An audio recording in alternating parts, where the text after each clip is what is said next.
말단 병사의 전설 제58장 피투성이에 절어 마치 말린 채소처럼 구겨진 양복을 입고 있던 남자 하나가 비틀거리며 회의실로 들어섰다. 얼굴은 알아볼 수 없을 정도로 부어올라 원래 모습조차 가늠이 안 됐다. 회의실 안에 있던 9명의 인물들은 서로를 바라보며 고개를 갸웃거렸다. 누구를 부르는 건지 전혀 감을 못 잡았기 때문이다. 그 남자를 부축하던 건장한 두 사내가 서둘러 말했다. 이 사람, 5째 형님 밑에 있는 정민입니다. 그 말을 듣고 설마나 많은 여성과 계약이 늘었는지를 보고하던 젊은 남자가 깜짝 놀라 급히 달려나갔다. 이 남자는 바로 정민의 상관이었다. 그때 칼자국이 선명한 얼굴의 4번째 형이 시큰둥한 표정으로 말했다. 5째, 너네 부하 참 교육 잘 받았네. 두들겨 맞고 본부까지 찾아오다니 말이야. 그리고는 정민을 부축하던 두 사람을 향해 호통쳤다. 회의 중인 거 몰라. 누가 아무나 들으래. 5째로 불린 젊은 남자는 눈썹을 찌푸리며 4번째 형을 슬쩍 흘겨봤다. 아직 젊은 자신이 벌써 형들 사이에서 입지를 다져가는 게 4번째 형 입장에선 위협적으로 느껴졌을 것이다. 하지만 지금은 그런 걸 따질 틈이 없었다. 그는 곧장 회장이라 불리는 서연에게 돌아서 말했다. 회장님, 이 친구는 그 팀이랑 계약하러 간 친구입니다. 제가 데리고 나가서 상황을 좀 물어봐도 될까요? 그러자 서연의 눈이 번뜩이며 말했다. 여기서 물어봐. 그 팀은 우리 사업 확장의 중요한 상대야. 5째는 고개를 끄덕이며 정민의 어깨를 잡고 물었다. 정민, 무슨 일이야? 다른 애들은? 정민은 거칠게 숨을 몰아쉬며 찢어진 입으로 간신히 말했다. 저도 정확히는 모르겠습니다. 닭대가리한테 계약 얘기 꺼내자마자 갑자기 우릴 두들겨 패더니 방에 가둬놓고 저만 살아서 골목에 던졌습니다. 말하는 거 들어보면 다른 애들은 아마 정민의 입은 바람 빠지는 풍선 같아서 말을 제대로 알아듣기 어려웠지만 5째는 겨우겨우 요점을 파악했다. 상대가 그 닭대가리라는 남자라는 걸 말이다. 그런데 5째가 더 캐묻기도 전에 날카로운 전화벨 소리가 회의실 안을 울렸다. 모두의 시선이 서연 뒤에 서 있던 정장 차림의 여인에게로 향했다. 그녀는 귀에 꽂은 다기능 통신기를 통해 전화를 받았고 이내 서연의 귀에 입을 가까이 대고 몇 마디 속삭였다. 그러자 서연의 얼굴빛이 싸늘하게 굳어졌다. 그리고 한마디. 외곽 쓰레기 처리장에서 경찰이 몇 구의 시신을 발견했답니다. 목이 잘려 반쯤 불에 탄 시체들. DNA 검사 결과 5째 밑에 있던 무건이네였대. 무건이. 5째가 분노의 포효를 내질렀다. 그는 그대로 벽을 주먹으로 후려쳤고 주먹에서 피가 흘러내려도 전혀 아랑곳하지 않았다. 나머지 형님들도 숙연한 표정으로 고개를 떨궜다. 조금 전까지만 해도 5째 부하들이 죽은 걸 내심 기뻐하던 4번째 형도 분위기를 읽고는 서둘러 고개를 숙이며 애도하는 척했다. 5째는 눈물을 뚝뚝 흘리며 서연을 향해 외쳤다. 회장님, 형님들 원수를 갚게 해주십시오. 정민 역시 무릎을 꿇고 오열하며 소리쳤다. 회장님, 우리 형제들 복수해주세요. 서연이 대답도 하기 전에 4번째 형이 가슴을 두드리며 외쳤다. 5째, 걱정 마. 이 원수는 내가 갚는다. 그는 회의체의 군사력을 담당하고 있었기에 이런 큰 소리를 칠 수 있었고 동시에 5째의 지지를 얻으려는 노림수였다. 다른 형들도 잇따라 복수를 다짐했다. 그러자 서연이 갑자기 버럭 소리쳤다. 멍청이들. 그동안 일 잘 풀리니까 다들 머리가 돼지 대가리가 됐냐. 상대가 누군지도 모르고 어떤 세력이 있는지도 모르고 뭘 노리고 들어온 건지도 모르는데 무작정 복수부터. 5째, 너는 뭐라도 아냐. 그놈들 정체가 뭔데? 서연의 호통에 모두가 숙연해졌다. 겉으로는 아무도 회장의 말을 거역하지 못했다. 다섯째는 고개를 숙인 채 괴로운 얼굴로 대답했다. 그냥 평범한 포주인 줄 알았습니다. 남자는 그 사람 하나뿐이었어요. 멍청하긴. 정체도 모르고 계약을 하러 보냈다고. 서연은 날카롭게 눈썹을 찌푸렸다. 다섯째는 억울한 듯 손을 내저었다. 그 여자들 100% 그냥 창보들이었습니다. 제 두 눈으로 확실히 봤어요. 서연은 그의 말을 믿는 듯 중얼였다. 그렇다면 그놈들도 결국 조직 쪽 놈들이란 얘긴가? 그리고는 그 옆에 앉아 어두운 표정으로 듣고 있던 중년 남자에게 말했다. 여섯째, 상대 조직의 내막 좀 알아봐. 그가 대답하기도 전에 다섯째가 급히 덧붙였다. 그놈들, 꽃도 호텔에 묵고 있습니다. 수백 명이나 되는데 남자는 그 놈 하나뿐이에요. 물어보면 바로 알 겁니다. 여섯째는 고개를 끄덕이며 자리를 떴다. 그런데 아무도 보지 못한 순간 그가 문을 나서며 짓던 표정은 기묘하게도 의미심장한 미소였다. 서연은 모두를 훑어보며 일어섰다. 좋아. 아래 사람들한테 경계태세 유지시키고 경찰과도 협조해서 요즘 들어온 놈들이 누군지 알아봐. 넷째, 무장 상태 유지해. 여섯째가 정보 가져오면 그 다음에 움직인다. 그렇게 말한 뒤 그녀는 정장 여인과 함께 회의실을 떠났다. 한편 여섯째는 사람들을 이끌고 무야궁을 나서자마자 부하들을 꽃도 호텔로 보냈다. 그들을 따돌리고 혼자 공중전화 부스로 들어간 그는 비밀번호를 눌러 통신을 연결했다. 곧 헌병 사령관의 홀로그램 영상이 나타났다. 어떻게 됐나? 사령관은 조급한 목소리로 물었다. 여섯째는 희죽 웃으며 말했다. 예상대로입니다. 서연 그 여잔 꽤나 신중해서 밑에서 복수하려는 걸 누르고 저한테 정보 수집을 맡겼습니다. 내가 정보 수집이라. 하하, 알아서 보고 잘하겠지. 사령관은 눈을 가늘게 뜨고 미소 지었다. 여섯째는 고개를 끄덕이며 짧게 말했다. 알고 있습니다. 그리고는 통신을 끊고 자리를 떴다. 같은 시각, 강민아와 통신부서의 7 소녀들은 팀을 이뤄 관광 책자를 들고시니 난 채 거리로 나섰다. 얼마 지나지 않아 책자에 소개된 쇼핑센터를 발견하자 호기심에 이끌려 안으로 들어갔다. 안은 인파로 북적였고 진열된 물건들이 다양해 그들의 눈이 휘둥그레졌다. 이 통신부 팀은 좀 특별했다. 이들은 모두 아직 손타지 않은 소녀들이었다. 그렇게 오래 군 위안부 부대에 있으면서도 손상되지 않았다는 게 이상하게 느껴질 수도 있지만 이유는 있었다. 이들은 주로 귀빈 접대용이었고 유아원의 특별한 배려로 공개 일정 때마다 방에 숨어 있도록 보호받아왔던 것이다. 지난번엔 강민아가 실수로 밖에 나왔다가 봉변당할 뻔했지만 말이다. 쉽게 말해 이 소녀들은 아직 세상 물정 잘 모르는 아이들이었다. 그때 업무 매니저라고 적힌 명찰을 단 젊은 여성이 다가와 정중히 인사했다. 안녕하세요. 혹시 여러분 모두 함께 오셨나요? 저희 매장 구경 한번 해보시겠어요? 다른 소녀들은 이런 예의를 처음 받아본 터라 당황해 아무 말도 못했지만 호기심 많은 강민아는 바로 물었다. 여긴 무슨 가게예요?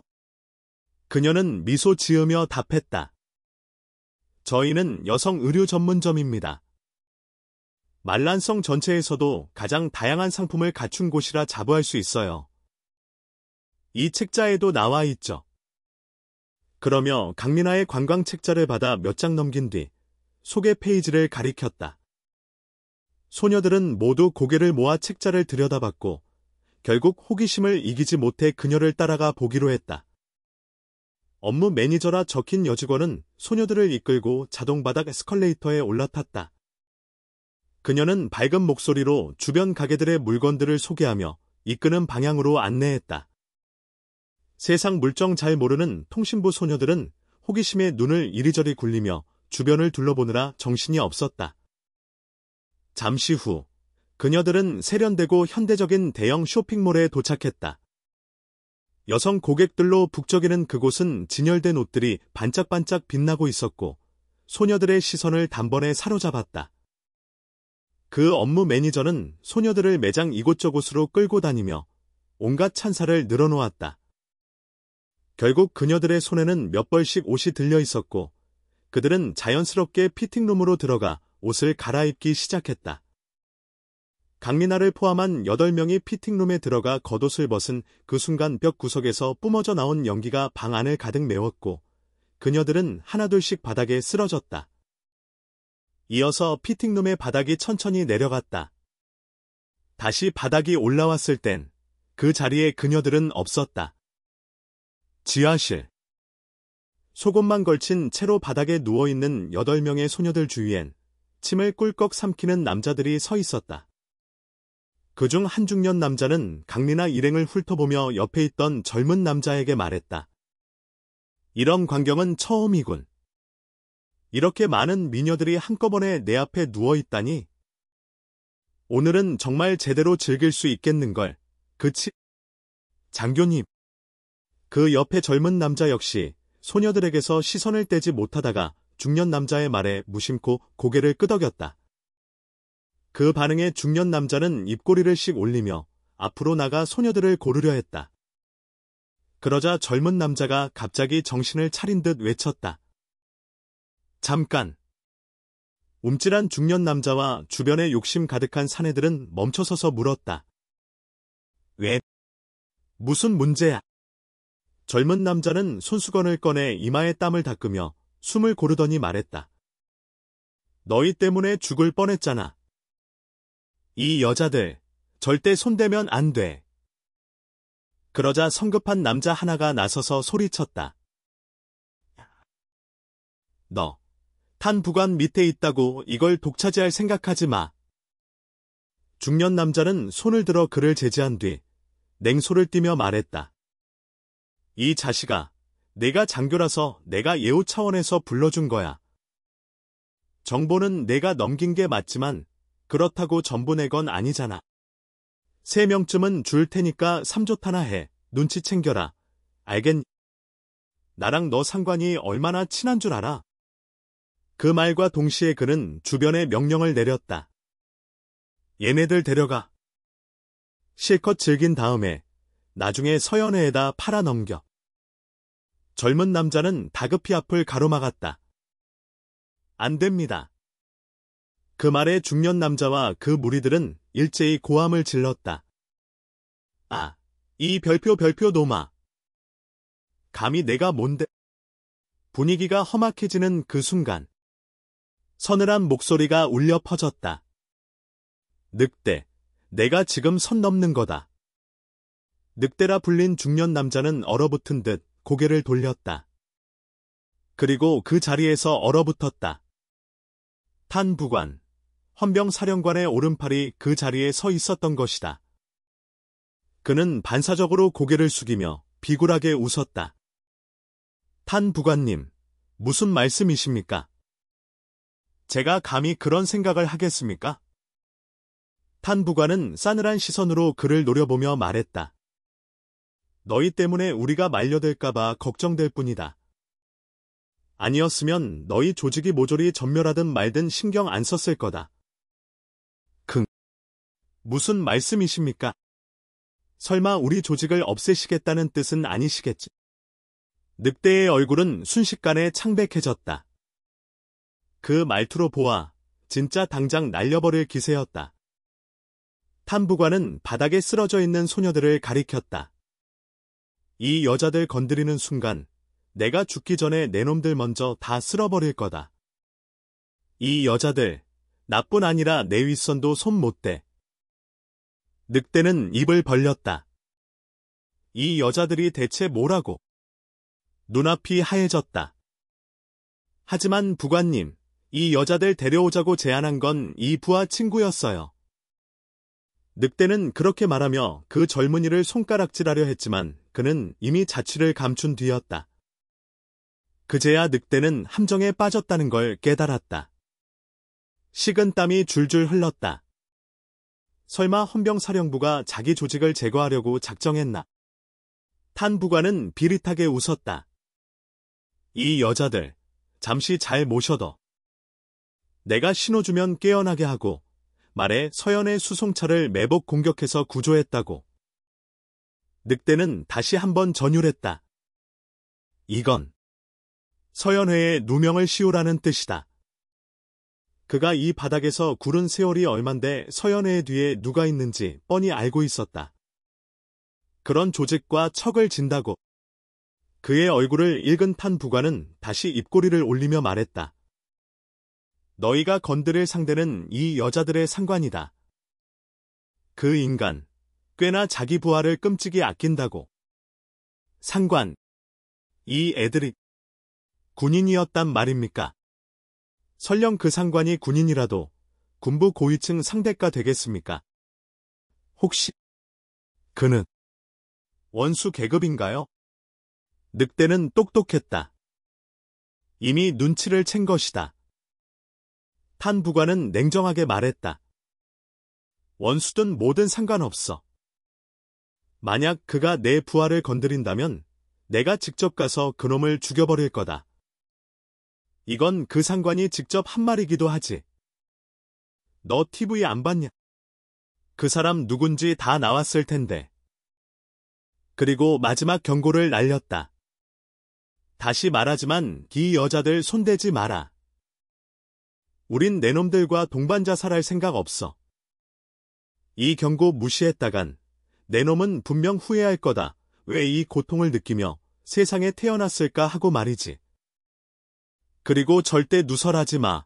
모두 함께 묻힐 테니까. 그 말을 끝으로 탄 부관은 뒤도 안 돌아보고 자리를 떴다. 늑대는 탄 부관의 말에 단단히 겁을 먹긴 했지만 여전히 혼란스러운 얼굴로 부하들에게 물었다. 야, 탄 부관이 말한 그 사람 누구냐? 그 대사 어디서 들어본 것 같은데 도무지 기억이 안 나네. 머리에 별거 없는 부하들은 하나같이 고개를 저었지만 그중 기억력이 좀 되는 녀석 하나가 갑자기 외쳤다. 생각났습니다. 강진우. 그 말 한 사람이 바로 강진우예요. TV에 그 장면 나왔을 때 진짜 간지 작살이었죠. 아, 왜 이제야 떠올랐지? 진우. 맙서사. 늑대와 그의 부하들은 귀신이라도 본 듯 경악했고 재빨리 바닥에 누워있는 여성들로부터 거리를 두었다. 늑대는 땀을 뻘뻘 흘리며 소리쳤다.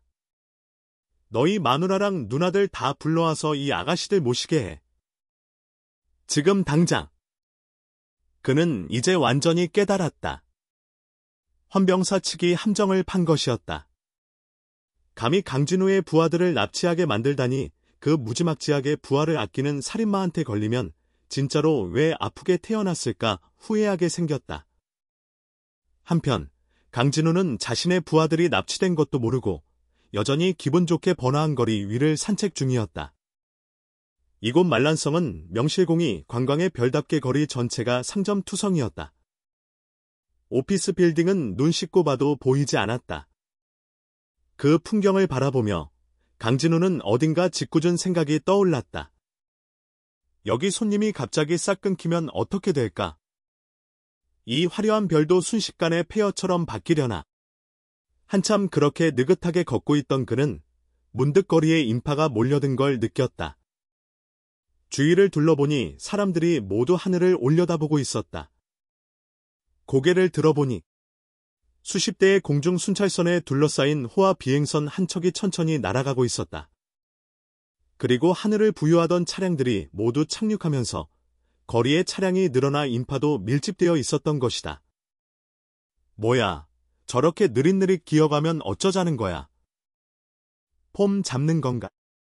강진우는 저 비행선의 속도에 짜증이 났는지 투덜거렸다. 그 말에 옆에 있던 한 젊은이가 맞장구를 쳤다. 당연히 폼 잡는 거죠. 저건 말란성 성장이 타는 전용선이거든요. 강진우는 의아해하며 되물었다. 정부 전용 고속항로도 있는데 굳이 민간 항로로 왜 나왔대? 젊은이는 입꼬리를 비죽이며 말했다. 갱, 자기가 좋으니까요. 그렇게 대꾸한 뒤 인파 속으로 사라졌다. 강진우는 여전히 하늘을 가로지르는 느릿한 비행선을 보며 고개를 저었다. 정치엔 관심이 없는 그였지만 지금의 연방 관료 시스템이 얼마나 썩어 있는지는 감으로도 알 수 있었다. 수많은 별에서 세금 퍼부어가며 정부 전용 고속항로를 만든다더니 정작 그건 놔두고 민간 항로에서 폼이나 잡고 있다니. 특히 일부 별에선 민간 도로는 아직도 불완전한데 관용 도로는 이미 완성형이라니 기가 막힐 노릇이었다. 지금 남방의 세계 성계가 이미 반란을 일으켰고 은흥 제국 놈들은 침을 질질 흘리며 전쟁만 노리고 있는데 그걸 아는 사람이라면 귀가 달렸다면 모를 수 없을 텐데 말이지. 그런데도 강진우는 어디에서도 위기감이라는 걸 느낄 수 없었다. 이렇게 태평한 관광도시에서나 쇼핑 산매경에 빠진 사람들만 봐도 전쟁 따위는 아예 신경도 안 쓰는구나.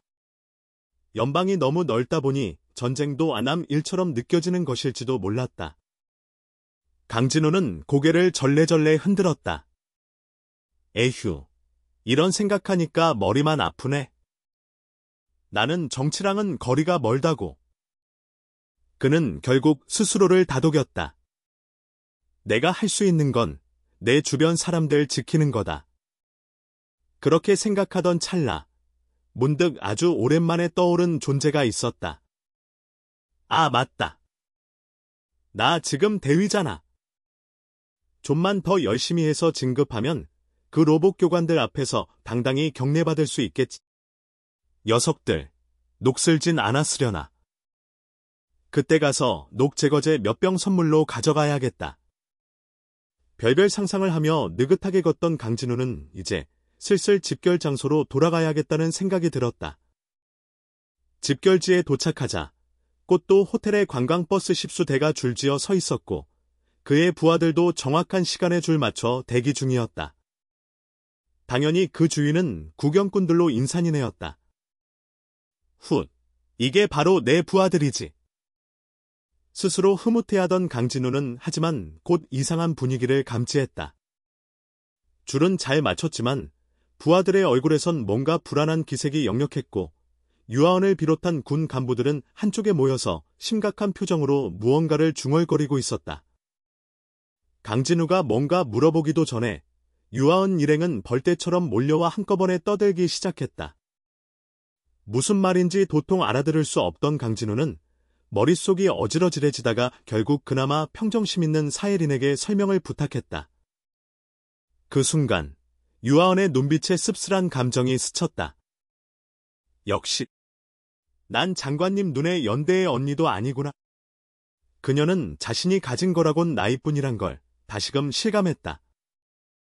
그렇게 자책감이 몰려오자 더는 사예린의 말을 들을 마음조차 생기지 않았다. 강진우의 질문에 눈빛은 불안했지만 여전히 냉정한 표정을 유지하던 사예린이 곧장 말했다. 보고드립니다. 장관님. 강리나 팀이 오늘 아직 아무도 복구하지 않았습니다. 뭐라고? 강진우는 눈을 부릅떴다. 원래부터 사회 경험 없는 소녀들이라 걱정되긴 했지만 설마 진짜 문제가 생길 줄은 몰랐다. 강진우는 그 애들이 쇼핑에 정신 팔려서 시간을 잊을 리 없다고 확신했다. 다른 건 몰라도 그 소녀들의 규율만큼은 정규군과 맞먹을 정도로 확고했다. 길을 잃었다고. 관광책자에 통신기까지 들고 있는데 길을 잃는 건 말도 안 된다. 그렇다면 분명 문제가 생긴 것이다. 연락은 안 돼. 그가 말하며 스마트 선글라스의 버튼을 눌러 강리나에게 전화를 걸었다. 그는 꽃도 호텔을 떠날 때 부하 전원에게 호텔 측이 제공하는 통신기를 하나씩 지급해 두었었다. 사혜리는 옆에서 땀을 뻘뻘 흘리며 허리를 굽히고 있는 꽃도 호텔 관광버스 팀장을 힐끗 보고는 고개를 저으며 말했다. 연결 불가입니다. 전원이 꺼져 있어요. 통신 연결이 실패하자 강진우는 짜증이 폭발했다. 젠장! 왜 호텔 제공 통신기를 썼을까? 애초에 그냥 위치 추적기 하나씩 달아줄걸. 그는 크게 후회했다. 당시엔 프라이버시를 존중해야 한다고 생각했고 누군가 항상 자기 위치를 감시한다는 느낌을 싫어할 거라 여겨 그렇게 하지 않았던 것이다. 하지만 지금 돌아보면 만약 추적기를 달아뒀다면 지금 이 순간 선글라스 버튼 하나만 눌러도 정확한 위치를 알 수 있었을 텐데. 그때 관광버스 팀장이 조심스레 다가와 말했다. 손님, 혹시 그냥 조금 늦는 걸지도 모르니까요? 조금만 더 기다려보면 아마 돌아올 겁니다. 강진우는 그 말을 무시했다. 만약 다른 부하였다면 이렇게까지 걱정하진 않았을 것이다. 대부분은 비록 사회 경험은 없어도 세상의 어둠에 대해선 충분히 이해하고 있었으니까. 하지만 강리나 팀은 달랐다. 그들은 아직 세상의 때가 묻지 않은 순수한 소녀들이었다. 그녀들이 언젠가 맞닥뜨릴 현실을 알고 있었음에도 동료들이 일부러 그 아이들에게 그런 어두운 이야기를 꺼내지 않다 보니 결과적으로 이 소녀들은 정말 하얀 종이장처럼 순수하게 남아 있었다. 물론 이전에 강리나가 강간당할 뻔한 적도 있었지만 이상하게도 그녀는 이후 그 일을 잊은 듯 행동했다. 그 모습을 보며 기뻤지만 동시에 걱정도 더 커졌다. 만약 비슷한 상황이 또 닥쳤을 때 그 기억이 떠올라 버리면 그녀의 정신이 무너지지 않을까.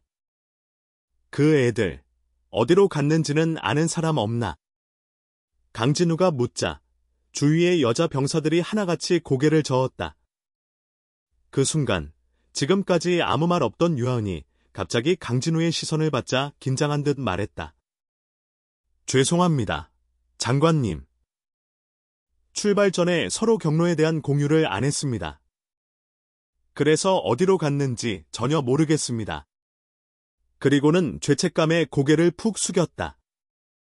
강진우는 유아은의 이상한 태도가 조금 의아했지만 지금은 그럴 시간 없다며 단호히 명령했다. 유아은, 사예린. 나랑 같이 경찰서 간다. 나머지는 전원 호텔로 복귀해 대기. 옆에서 듣고 있던 관광버스 팀장은 기겁했다. 자신이 방금 전까지 보였던 걱정스러운 태도는 사실 연기였고 고작 조금 늦는 거 가지고 호들갑이네라는 생각을 하고 있던 참이었다. 하지만 강진우가 직접 경찰서로 간다는 말을 듣자 이 사람들 뭔가 보통이 아니라는 생각이 스쳤다. 그는 급히 다가와 말했다. 손님, 아직 뭐가 일어났는지 단정하기엔 이르잖아요. 혹시 그냥 늦은 걸 수도 있고요? 굳이 그렇게까지. 하지만 그는 말끝을 잇기도 전에 강진우의 냉혹한 목소리에 얼어붙었다. 닥쳐. 내 부하들은 절대 늦지 않는다. 정해진 시간에 안 왔으면 문제가 생긴 거다. 너는 그저 내가 맡긴 사람들 호텔까지 무사히 데려가기만 해. 가는 길에 사고라도 생기면 너 먼저 총살당할 줄 알아. 강진우의 음산한 말투는 그의 표정을 보지 않고도 충분히 위협적이었다. 팀장은 속으로 외쳤다. 총살. 부하. 설마 이 청년이 진짜 군인이야. 그러고 보니 정보사령관이 고개 숙이며 사과했다는 얘기도 있었지. 그 이야기는 사건 직후 이미 호텔 전체에 퍼졌고 눈치 빠른 사람은 모두 이 검은 선글라스를 낀 청년이 보통 인물이 아니라는 걸 알고 있었다. 하지만 너무 호들갑 떠는 듯한 태도에 그냥 우습게 본 게 실수였다. 강진우는 팀장이 고개를 연신 끄덕이며 걱정 마십시오를 반복하는 걸 무시한 채 병사들에게 돌아가라 손짓했다. 그 뒤 유아은, 사예린을 데리고 구경꾼들 틈을 헤치고 나가 택시를 잡아 경찰서로 향했다. 강진우는 남자로서 건강한 미적 감각을 가진 사람이다. 당연히 자신의 부하들이 얼마나 아름다운지를 잘 알고 있었다. 하지만 그가 그녀들을 특별히 생각하지 않는 이유는 단 하나, 그들에게 연애 감정이 아닌 가족 같은 정을 느끼기 때문이었다. 친형제를 연모하지 않듯 강진우에게 그녀들은 그런 존재들이었다. 그래서 그 수많은 꽃밭을 자유롭게 거닐 수 있었던 거다. 하지만 그렇다고 해서 그들을 위험에 내버려두는 건 절대 용납할 수 없었다. 그는 자신의 손과 발 같은 이들을 지키기 위해 경찰서를 향해 달려갔다. 달콤한 말로 유혹하는 사기꾼은 시간이 걸리기에 방어가 가능했다. 하지만 힘으로 짓누르는 폭력배는 달랐다. 만약 그런 놈들에게 그 아이들이 붙잡혔다면 이미 어떤 끔찍한 일이 벌어졌을지 모른다. 강진우는 이를 꽉 물며 다짐했다. 아무 일 없다면 다행이지만 만약 누가 건드렸다면 내가 그 놈들을 가루가 될 때까지 갈아버릴 거다.